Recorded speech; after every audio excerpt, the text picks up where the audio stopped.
Hi there, everyone. My name's Stephen Navarro. And thank you. I'm going to tell you a little bit of my story, how I became an activist, and what answers I arrived at. I was born in New York City, greatest city in the world at the time. It's so big you had to say it twice to say it. And after that, I moved to Sweden. My family sort of fell apart, and I moved to Sweden, where I lived in a village of 2,000 people. Very, very big change. Every single political party in Sweden is well to the left of the Democrats. So I've sort of seen it from a different perspective, and naturally that was my inclination when I moved back to the States. I was in Yugoslavia 10 years ago. In fact, I was in Kosovo during 9/11. I was protecting Muslims from genocide. I was very, very proud of that. I was part of the NATO mission over there. And I was a sergeant, so I'm really good at what I did. Thank you.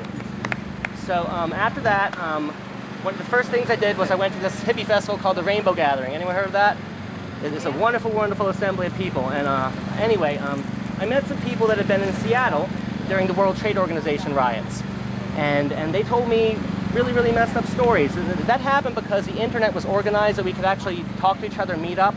But the internet had no legitimacy at that point. You know, usually it was your friends sending these kind of please chain emails, send this to other people, or you know, your relationship will end or whatever. But people didn't trust anything. And I met some people that lived there the first day, and they said it was really weird to see all the stuff on the TV. Has anyone heard of dragon's teeth? Anyone heard of that little tactic they use? What you do is you have little metal rods that you stick your arms into, and you hold on to other people, and they close off entire intersections. There's 80 people with rods on their arms, just like a PVC pipe kind of thing, and you tie each other down. And the only way the police can dislodge you is to break all your arms and shoulders, so they don't do it. It's a really efficient thing. In a free country like America, that wouldn't work in other countries. But anyway, so this friend of mine said she watched it on TV the first day, believed what TV said, there was just a lot of crazy people. And the second day came around, and the riots spilled into her streets. And so they said they weren't using CS gas, but they were dropping those kind of grenades on citizens, and they were lying about it at the same time.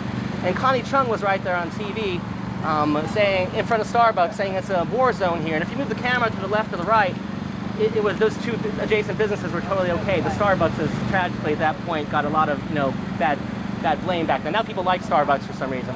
But anyway, so I realized then that our country has blueprints to declare war on us and do this, and they'd be willing to do it. That we have freedom of speech when we're just saying, Saturday Night Live making fun of President Bush or something like that. But when it comes to really making a change, it's very clear whose side they're on.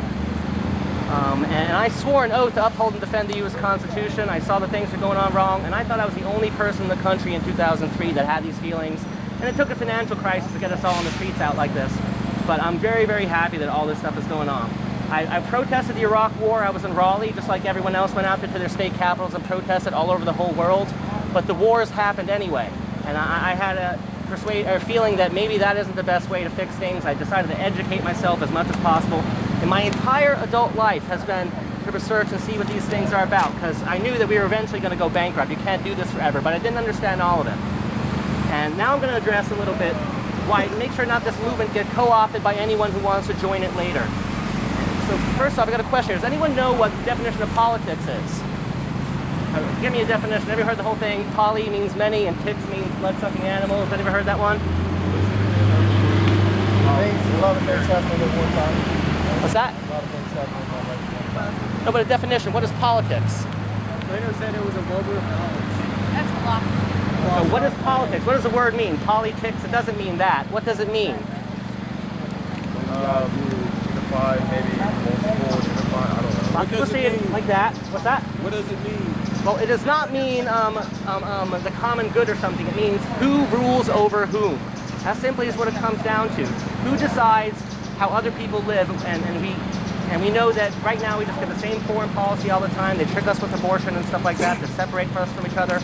But it's who rules whom. There's nothing benevolent and beautiful about it. It's something that you need. You need government eventually. Once you're more than just a family-sized group of people on one island, you need some government. But it's not something that's good necessarily just by it existing. Similarly, revolutions are not good just because they happen. Don't worry, I'm going to go into deep economics after this. But revolutions don't always lead to something good afterwards. They had a French Revolution a few years after ours, and instead of making no king, they declared Napoleon dictator for life, and he started wars. And people thought he was the Antichrist. That's how bad it was. People think Hitler was the Antichrist, for instance. So revolutions, the Soviet Revolution, where they killed 12,000 people a day. That's absolutely insane to fathom that. The Chinese Revolution doesn't always mean that good things happen. I have a lot of Arabic friends in Sweden that are so delighted about what they're seeing in the Middle East, and I'm telling them that there's, yes, they may be a little bit better now, but Egypt, for instance, is still under military dictatorship. They haven't written a new constitution. There's no guarantee that anything good is going to come out of that. There's absolutely no guarantee. I hope it is. But here's the thing. It's not because those people got Twitter and all of a sudden they want a revolution. That's reducing them to comic book characters, those Arabs, those different people from us. It's because the dollar reserve standard is ending. It's a big event. The whole world uses US dollars, and I'll get more into that. But right now, the price of corn and wheat have doubled in 24 months.